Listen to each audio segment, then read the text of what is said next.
रामपुर चलोगी क्या और कितने पैसे लोगी?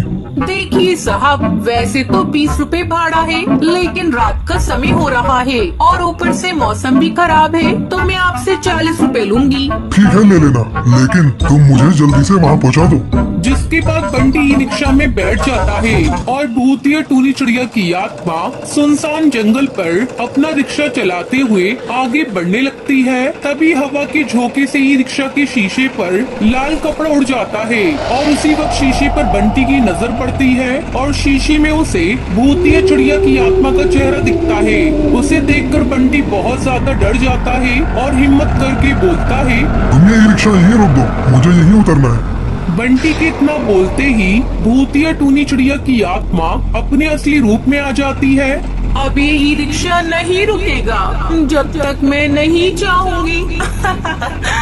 ये कहकर भूतिया टूनी चिड़िया की आत्मा बंटी कबूतर को मार देती है। मेरे हाथों से कोई भी जिंदा नहीं बचेगा, मैं सभी पक्षियों को मार डालूंगी। अब ऐसे ही भूतिया टूनी चिड़िया की आत्मा अपने रिक्शे में बैठने वाली सवारियों को मारने लगती है। ऐसे ही कुछ दिन बीत जाते हैं और फिर एक रात दो दोस्त टुनटुनी और टुन्नू कार से घर जा रहे थे। तभी अचानक उनकी कार खराब हो जाती है, जिसके बाद वो सभी कार से उतरकर जंगल के किनारे खड़े होकर दूसरी गाड़ी के आने का इंतजार करने लगते हैं। यहाँ इस सुनसान जंगल पर कोई गाड़ी नहीं आने वाली, हमें पैदल ही चलना पड़ेगा। तभी टुन्नू को ई रिक्शा आते हुए दिखता है और वो बोलता है, वो देखो एक ई रिक्शा आ रहा है। जिसके बाद भूतिया टूनी चिड़िया की आत्मा अपना ई रिक्शा वहाँ आकर रोकती है और वो दोनों उसमें बैठ जाते हैं। यार बहुत टाइम बाद हम ई रिक्शा में बैठे हैं, तो क्यों ना एक सेल्फी हो जाए। गुड आइडिया टुन्नू, चलो सेल्फी लेते हैं। जिसके बाद टुन्नू अपना फोन निकाल कर कैमरा ऑन करता है, लेकिन गलती से उसका बैक कैमरा ऑन हो जाता है। लेकिन उसे रिक्शा चलाते हुए वो चिड़िया कैमरे में नहीं दिखती। ये देखकर टुन्नू डर जाता है। क्या हुआ, मैं तुम्हें कैमरे में नजर नहीं आई ना?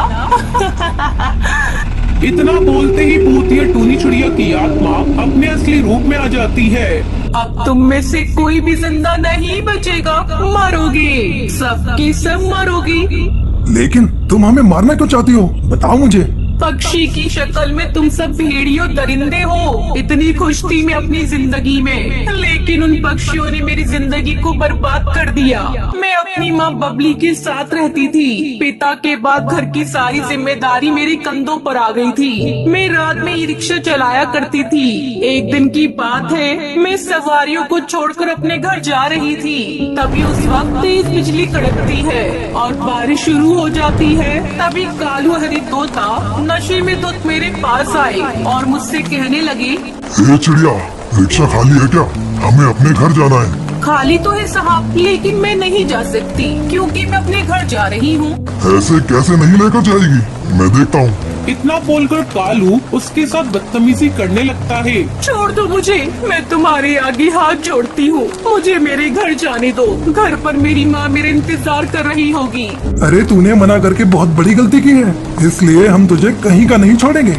जिसके बाद उन दोनों ने मुझे मार दिया और तभी से मेरी आत्मा यहाँ भटक रही है और मैं ई रिक्शा चलाकर पक्षियों को मारकर अपनी मौत का बदला ले रही हूँ। मैं मानती हूँ तुम्हारे साथ बहुत बुरा हुआ, लेकिन तुम उन बुरे पक्षियों की सजा अच्छे पक्षियों को मारकर क्यों दे रही हो? ये कहाँ का कानून है? अब तुम यहाँ से चली जाओ। टुनटुनी की बात सुनकर भूतिया टूनी चिड़िया की आत्मा को अपनी गलती का एहसास हो जाता है। शायद तुम सही कहती हो, मैं अपने बदले की भावना में आकर बहुत से बेगुनाह पक्षियों को मार चुकी हूँ, लेकिन अब मैं यहाँ किसी को नहीं मारूंगी और यहाँ से हमेशा हमेशा के लिए चली जाऊंगी। ये कहकर भूतिया टूनी चिड़िया की आत्मा वहाँ से चली जाती है।